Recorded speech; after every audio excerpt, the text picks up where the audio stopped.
Hi Harry, hi Livy. So, back to the Enchanted Wood.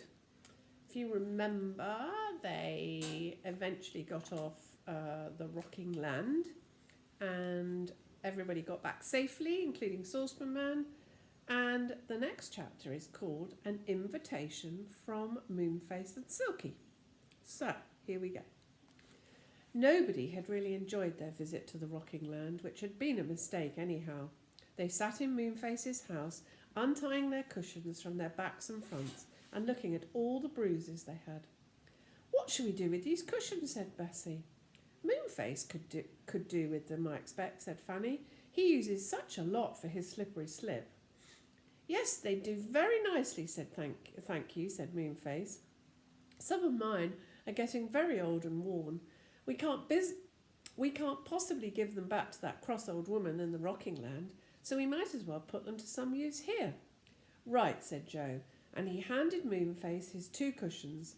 Everyone else did the same. Moonface was pleased. He poured lemonade for everyone, then handed round a tin of sweets. "I don't feel as if I ever want to see what land is at the top of the faraway tree again," said Joe, as he munched a peculiar toffee sweet which seemed to get bigger in his mouth instead of smaller. "Neither do I," said Bessie. Can't turn the page.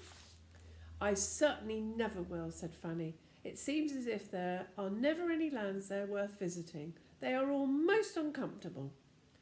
"Except my little land," said the Saucepan Man rather mournfully. "I was always very comfortable there." Joe's sweet was now so big that he couldn't say a word. Then it suddenly exploded in his mouth and went to nothing, and left him feeling most astonished. "Oh dear, did you take a toffee shock?" said Moonface. "I'm so sorry. Do take another sweet." "No, thank you," said Joe, feeling that 1 toffee shock was quite enough. "I think we'd really better get going. It must be getting late. Excuse me." "What's going to happen to the old Saucepan Man now he's lost his land?" asked Bessie, picking up a yellow cushion, ready to slide down the tree. "Oh, he'll live with Mr. What's-his-name," said Moonface. "Hello, he's taken a toffee shock by mistake. Watch him do." They all watched. The Saucepan Man's toffee shock had got enormous and was about to explode. It did, and went to nothing in his mouth. The Saucepan Man blinked his eyes and looked so astonished that everyone shouted with laughter. "That was a toffee shock you were eating," said Moonface. "A coffee clock?" said the Saucepan Man, even more surprised. "Dear me." "Come on," said Bessie, giggling. "It's time we went. See you another day, Moonface. Goodbye, Saucepan Man." She shot off down the slide, round and out of the trapdoor at the bottom. Then Fanny slid off, and then Joe. "Goodbye," he called. "Goodbye." Mummy was so astonished to see their bruises. "Whatever have you been doing?" she said. "I shan't let you go to tea with Mr. Saucepan Man again if you come home like this. And how dirty your clothes are." Joe longed to tell Mummy about the rocking land and the adventures there, but he felt she would think he was making it all up. So he said nothing and went off to change his dirty clothes. Things did not go very well the next week. Daddy lost some money one night and Mummy could not get much washing to do, so that money was very scarce and the children did not have as much to eat as they would have liked. "If only we could have a few hens," sighed Mummy. "They would at least give us eggs to eat, and a little goat would give us milk." "And what I want is a new garden spade," said Father. "Mine broke yesterday and I can't get on with the garden. It's very important that we should grow as many vegetables as possible because we can't afford to buy them." To make things worse, their father was very cross with them for having spoilt their clothes the day they'd gone off with Saucepan Man. "If that's the way you treat the only nice clothes you have, you will just stay at home and not go out at all," he said. The children didn't like being told off, and Bessie mended their clothes as nicely as she could. 2 whole weeks went by, and the children had not even had 2 hours to themselves to go and see Moonface. "He'll be wondering what's happened to us," said Fanny.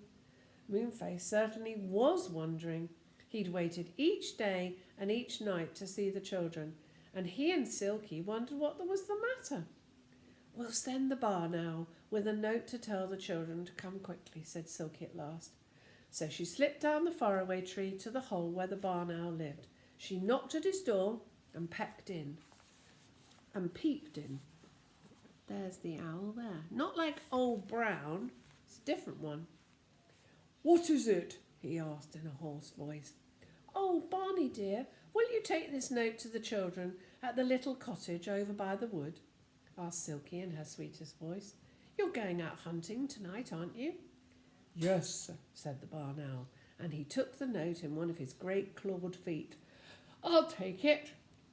He slammed his door shut behind him and rose into the air on his creamy wings, as silent as the wind. He flew to the children's cottage. They were in bed, fast asleep. Barney sat on the tree outside and screeched loudly. "Twoo, twit, twoo, twit, twoo." Can you do the noise of an owl? Twit, twoo. The children woke with a jump. "Whatever's that?" said Bessie. Joe came into their room. "Did you hear that?" he asked. "Whatever could it be?" The barn owl screeched again. Twit-twoo, twit-twoo.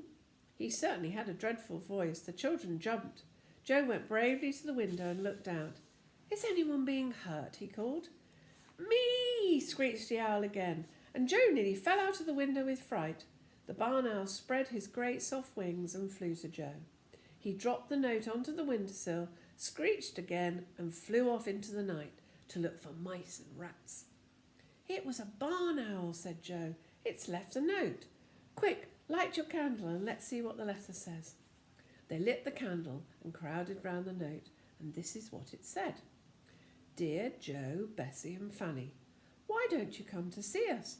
Are you cross? Please come soon, because there's a wonderful land at the top of the tree now. It is the land of take what you want. If you want anything, you can usually get it there for nothing. Do come and we'll all go together. Love from Moonface and Silky." "Oh," said Fanny, excited. "The land of take what you want. Well, I'd like to get a few hens, and I'd like to get a goat," said Bessie. "And I'd like a new spade for Daddy," said Joe. And then he frowned. "I'd quite made up my mind not to go up to any more of those strange lands," he said. "You simply never know what might happen there. We'd better not go." "Oh, Joe," cried Bessie, "do let's. After all, if there's a nice land, we might as well visit it." "Shh, you'll wake Mother," said Joe. "We'll see tomorrow what happens. If we can get some time to ourselves, we'll go and ask Moonface if the land is really safe to go to. Now we'd better go to bed and go to sleep." But they didn't sleep very much. They were all wondering what the land of take what you want was like, and if they were really going to go and visit tomorrow. Well, we're going to have to wait till tomorrow to see what happens when they go to the land of take what you want. Lots of love. Hope you've enjoyed the story tonight. Bye. God bless.